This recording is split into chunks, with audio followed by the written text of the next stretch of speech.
If you've seen the assumptions about me trend going on YouTube, this one's my take on it. As you saw in the headline, we're going to talk about assumptions about marketing. I asked you a couple weeks ago what your assumptions are about marketing, and you gave me some really good ones. I'm going to try to bring some clarity and some answers and a different perspective to your assumptions about marketing. And hopefully this will be a fun video to make and watch for you guys. And I'm quite pumped about it because I haven't seen a similar content on YouTube. So let's make this the first one. But before that, you might want to consider subscribing if you're new to the channel and this is the first video that you're watching. I make weekly videos and sometimes there's a bonus here and there. For more marketing and career videos like this one or the other ones on the channel, consider subscribing and joining the community. And without further ado, let's get started with the assumptions. First assumption of the day: your customers want to hear about you all the time. I mean, we only wish they would, but absolutely not. Unfortunately, everyone's time is precious, everyone's time is golden, and as brands, our goal should be to never interrupt, but to really be where and when our customers need us, whether that's with education, inspiration, or execution, but we need to be there when they need us and not in an interruptive way, if that makes sense. Here's a different way to think about it. You are also a customer of one brand or another. Ask yourself, do I want to hear about the brands all the time, or am I sick of hearing about brands and their products and how good they are? Alright, so let's move to assumption number 2. You already know what your customers think. This is probably one of the worst assumptions that we can make because it really will sabotage our success as marketers. I mean, think of it and be honest, like how can you really know exactly what they're thinking? If you knew that, then you'd probably be a millionaire because you know how to tap into their brains and you know what to sell exactly and when to sell that. So instead of thinking that you know what they think, go ahead, collect some actual insight, talk to your customers. That's the best way to get the real insight on what they're thinking, what they exactly need, what are their issues, what are their objections to your brand and product and so on. So do some market research and go ahead and talk to your customers first to understand what they're thinking. Next one up is you need to be present on all social media channels. But reality is that the only social media channels that should matter to you are the ones that your customers spend time on. If they don't ever go on TikTok, if they don't ever go on TikTok with the intent of buying products similar to yours, then why would you ever invest time and energy into creating content for TikTok? So what you need to do is evaluate the channels and types of content that align with your goals, and you need to ask yourself these questions. Where is my audience? Where is my audience active? Where is my audience searching? And what social media sites are right for me given the answers to the previous questions?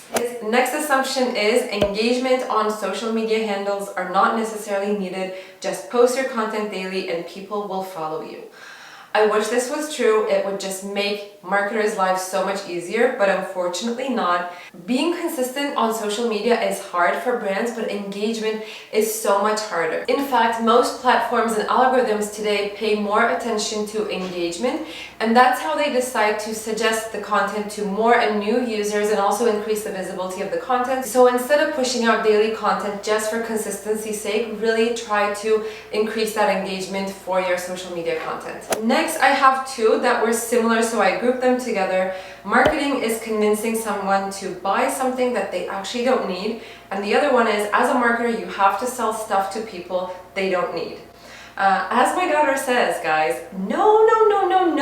The best product is the one that meets the needs of the market. Have you heard of the term product market fit? It is how well a product satisfies the needs of the market. And this is the first step to get right before doing any marketing at all, because unless you have the product market fit, unless there is an audience for your product, your marketing is going to be unsuccessful. So get that right first. The next one, again, I grouped two of them. Marketing is the use of manipulative tactics to get people to buy or do something. I feel this is quite a common assumption about marketing. And the other one is marketing is just graphic design and making things look flashy. This simplifies marketing so much, and I really hope no one ever thinks about marketing in this way. Marketing is selling in a creative way. It is understanding your buyer and speaking their language. And about the graphic design and being flashy and artsy piece, Yes, marketers may use visual elements in their marketing, but not necessarily. It doesn't always have to be like that. Think of email marketing or webinars or blog posts. They're not flashy at all, but yes, for some other content assets or some platforms, we may decide to use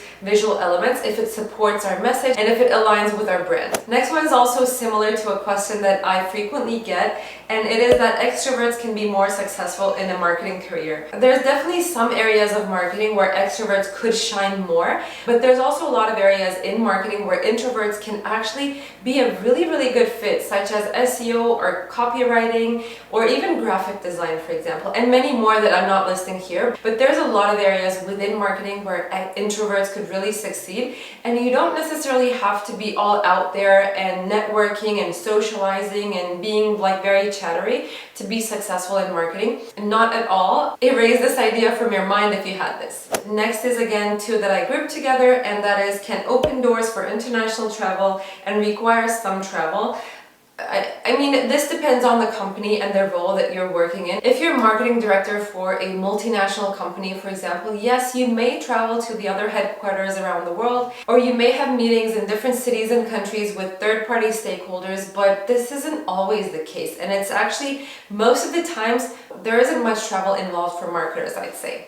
Next one, marketing funnel is dead. Not dead, but I'd say it keeps evolving. It keeps changing, as most things in marketing do. For example, it used to be called a funnel. Nowadays, most companies started to call it flywheel, or maybe they have other names for it as well. But if you follow HubSpot, which is kind of like the thought leader in the marketing industry, they nowadays call it the flywheel. Essentially, the fundamentals remain the same, but the buyers are obviously changing. The times that we live in is changing. In the past, marketers may have thought that the funnel ended at sales. Nowadays, we know that this is a continuous cycle and this is a relationship that is ongoing with the customers. So nowadays, we think of it as a cycle because we want the customers to come back to us. We want them to be advocates for our brand. We want them to be fans of the brand. So there is also a delight stage, the nurture stage, and so on. So yeah, the short answer is the funnel is not dead, it just changed. Next one again is a similar concept to this assumption. SEO is dying, and nope, it's not going anywhere. It's a huge industry and it's only growing. Similar to the marketing funnel and similar to all other industries, it's just changing and evolving. Some parts of SEO as we knew it in the past, they might be dead, but new pieces have arrived. New pieces are on the agendas now. So good news for you, SEO is not dead either. Final two, psychology plays a vital role in crafting marketing campaigns.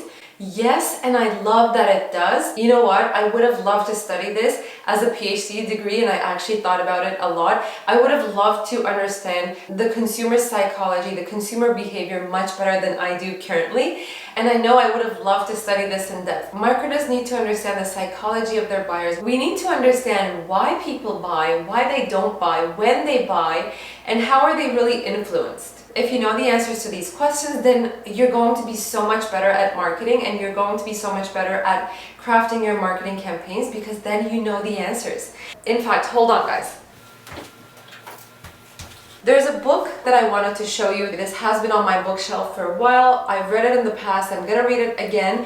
But if you're interested in learning more about the consumer behavior, consumer psychology, why people buy, how they buy, etc., all of that, this book is going to be a good read for you. So I highly recommend this one.